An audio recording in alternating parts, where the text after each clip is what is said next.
Bonjour à tous. Aujourd'hui, on va parler des KPI en prospection. Donc, l'idée, c'est de voir la suite successive d'étapes nécessaires qui va vraiment du premier contact avec un prospect potentiel jusqu'à la transformation de cette relation construite en chiffre d'affaires. Donc, on va avoir les différentes étapes, les différents critères qui influencent la réussite de chacune de ces étapes, et aussi voilà, un exemple concret avec des métriques cibles qui nous permettent d'identifier des ordres de grandeur sur le volume d'envoi à réaliser. Donc voilà, donc avant d'aller dans le détail, juste pour rappel, donc moi c'est Cyril, fondateur du cabinet Goliath, donc on fait du conseil en prospection B2B, et n'hésitez pas à nous contacter si vous avez quelconque question sur le sujet. Donc voilà, on peut passer à la vidéo. Alors tout d'abord, la première étape, pour débloquer du chiffre d'affaires. Donc la prospection, l'idée, c'est vraiment d'aller chercher un premier rendez-vous. Et avant d'aller chercher un premier rendez-vous, c'est de commencer une conversation avec un prospect potentiel. L'idée, c'est de voir s'il a un besoin et si ce qu'on propose peut matcher.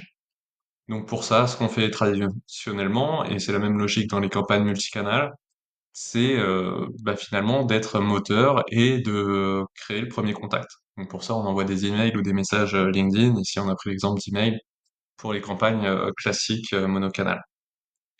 Donc la première chose à faire, c'est que les emails qu'on envoie, ils soient ouverts. Donc pour ça, ça paraît évident, mais c'est pas forcément si simple que ça. Si on veut un taux d'ouverture entre 60 et 75%, on a intérêt à être bon sur les trois critères. Le premier critère, c'est l'objet du mail. Donc toujours pareil, essayer de faire quelque chose le plus court possible et le moins putaclic possible aussi, qu'on ait une bonne image dès le début, dès notre première interaction avec le prospect. Il y a un travail sur la délivrabilité, donc ça c'est le warm-up de vos adresses email avec voilà l'achat d'un bon nom de domaine et aussi des configurations techniques SPF, DAKIM des marques. Et le dernier critère, c'est la qualité de l'ADB sur lesquels vous allez récupérer les adresses email, soit ceux que vous avez déjà en interne sur votre CRM, soit les outils que vous allez utiliser pour récupérer d'autres adresses email. Donc voilà, taux d'ouverture de nos emails, on essaie de cibler 60-75%, tout ça dépend toujours de l'industrie, de la cible, etc. Mais c'est quelque chose de réalisable et réaliste. La deuxième chose, c'est le taux de réponse.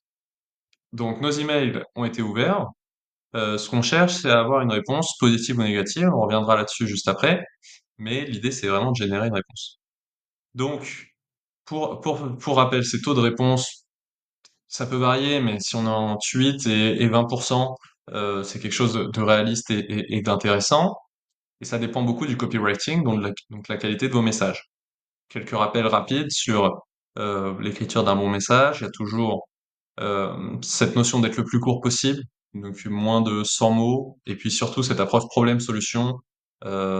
N'entrez pas dans le détail de votre présentation ou de votre offre, mais faites comprendre à la personne qui lit que vous pouvez lui amener des solutions à son problème. Donc voilà, une première phrase, bonjour X, deuxième phrase, le problème, troisième phrase, la solution ou le morceau de solution que vous pouvez apporter, et puis un call to action ou un call to reflection. Qu'en pensez-vous? Est-ce que ça peut vous intéresser? Quel est votre retour là-dessus? Voilà. Donc des messages très courts et très efficaces, problème-solution sur une séquence de 6-7 emails. On commence à avoir des résultats. Donc voilà, là on parle du taux de réponse. Sur ce taux de réponse, on va avoir des réponses positives et négatives. Donc pour commencer sur les réponses négatives, on préfère toujours avoir une réponse négative que pas avoir de réponse, parce que ça nous permet d'avoir un feedback et potentiellement, pour sonder le marché, de continuer la conversation de façon complètement désintéressée, mais en demandant un feedback sur ce qu'on a proposé, pourquoi ça vous correspond pas, est-ce que vous êtes déjà équipé, est-ce que vous avez déjà une autre solution, voilà. Et la deuxième chose, c'est répondre aux réponses négatives, juste dire OK, pas de souci, à la prochaine, quelque chose comme ça, parce que déjà, ça entretient une conversation et donc c'est bon pour la délivrabilité de notre adresse email. Et puis ça laisse aussi une bonne image vendeur au prospect qui a peut-être pas ce besoin à ce moment précis, mais qui pourrait l'avoir plus tard. Donc, on a aussi des réponses positives. Et donc ça va particulièrement nous intéresser dans le sens où ça va ouvrir une conversation.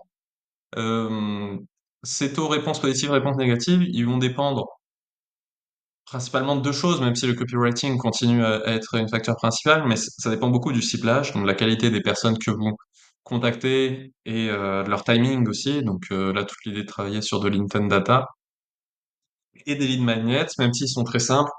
Ça peut être, ça dépend vraiment de l'industrie, mais des scorecards, des checklists, des maps, voilà, des premiers documents, des vidéos, potentiellement, des premières ressources qui vont vraiment susciter l'intérêt chez le prospect, et lui donner envie de répondre et de continuer la conversation avec vous. Donc voilà. Donc, vous entamez une conversation. Vous, votre but, une fois que la conversation est entamée, c'est, euh, si la conversation avance dans le bon sens, d'avoir un premier rendez-vous physique pour passer d'une phase de curiosité, on va dire, sur les échanges email, à une phase un petit peu plus de présentation de votre offre et de vos services, et puis de connaissance du prospect. Donc ces taux de rendez-vous, euh, on va dire qu'on va avoir une approche plus conseil, une approche amicale ou de la vente consultative, c'est-à-dire qu'on cherche pas forcément à vendre, on cherche à aider le prospect et voilà, aussi de façon désintéressée euh, notre, ben voilà, nos services. Donc ça, c'est vraiment ce qui va permettre d'augmenter nos taux de rendez-vous. Ensuite, le rendez-vous est pris. On sait bien que tous les rendez-vous ne sont pas respectés, on va dire. Et donc, il y a un taux de no-show, de show no-show, ça dépend comment on le voit. Et donc, ce qu'on essaye d'avoir, c'est d'avoir ce taux de no-show le plus faible possible. Donc, pour ça, ça dépend principalement des outils et du suivi que vous faites du prospect et du rendez-vous. Plus il y a de temps entre la proposition de rendez-vous et le rendez-vous en lui-même, plus la probabilité de no-show augmente.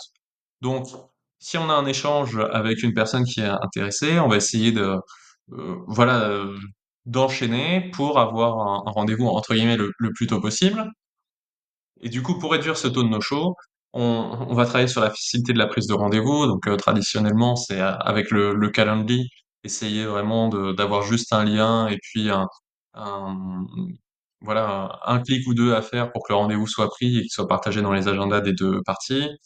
Tout ce qui va être rappel autour de ce rendez-vous, donc que ce soit la veille, 2 jours avant, 3 jours avant, 10 minutes avant ou le matin même, ce qui permet voilà à la personne de vous garder en tête et surtout quelque chose qui peut être sous-coté, c'est l'engagement suite à la prise de rendez-vous.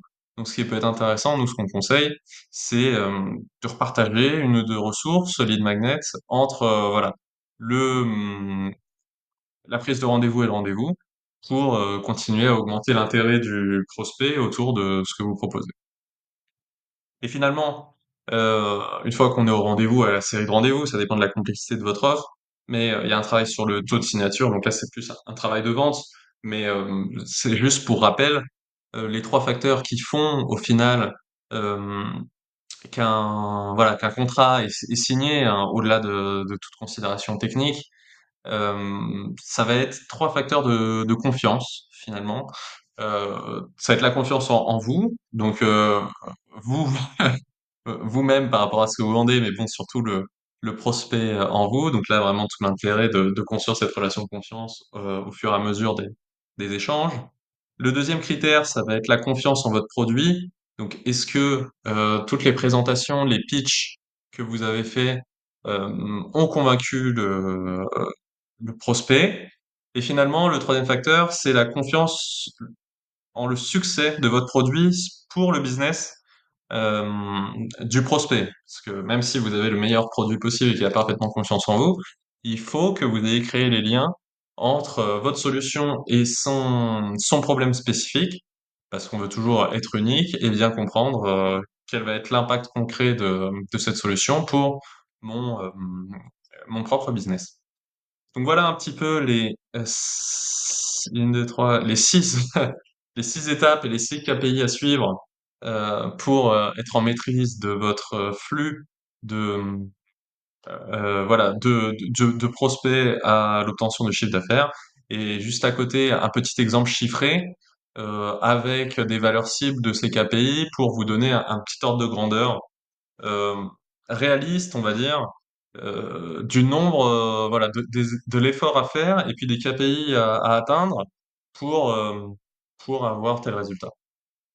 Donc là, on prend l'exemple d'une personne qui arriverait à envoyer 3000 emails euh, par mois. Donc voilà, donc sur 3000 emails par mois, on va dire que ça fait une centaine d'emails par jour. Si on se dit que on a trois adresses email, ce qui nous fait envoyer à peu près 30 emails par l'adresse email, voilà, c'est réaliste. Donc pour envoyer 3000 emails par mois, il faut compter entre 3 et 5 adresses email. Donc voilà, ça c'est des considérations techniques qu'on verra une autre fois.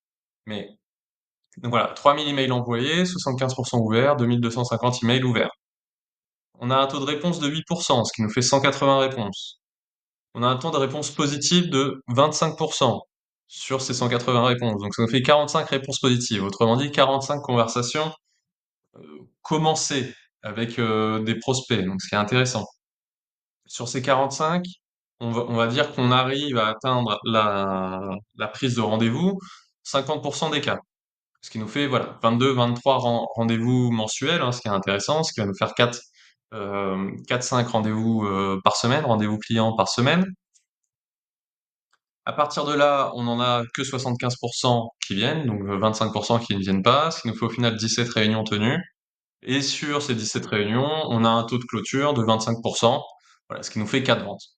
Voilà, voilà un petit peu des ordres de grandeur réalistes. Encore une fois, ça dépend de l'industrie, ça dépend de ce que vous vendez, et puis ça dépend aussi du coup des valeurs de ces KPI pour votre propre activité. Mais ça, c'est quelque chose qu'on voit régulièrement. Voilà. Et ensuite, bien sûr, le chiffre d'affaires dépend du prix de vente, du panier moyen. On va dire, là, on a pris une prix de vente pour un service euh, de 2500 euros, et puis on atteint les fameux 10 000 euros par mois. Mais encore une fois, chaque valeur dépend du business, du service, etc. Mais ça vous donne un petit peu une idée à la fois des valeurs atteintes au niveau des KPI et puis de l'effort en entrée, du nombre de contacts à réaliser et puis de nombre de conversations à tenir pendant le mois. Donc voilà un petit peu pour les KPI en prospection. C'est le même principe hein, pour la prospection LinkedIn. Et puis souvent, on essaye maintenant de conjuguer l'email et LinkedIn, voire des calls, voire des messages vocaux. Mais voilà un petit peu la suite de KPI à suivre et puis à améliorer au fur et à mesure pour bien développer son activité. Voilà pour cette fois-ci. Merci beaucoup, à bientôt.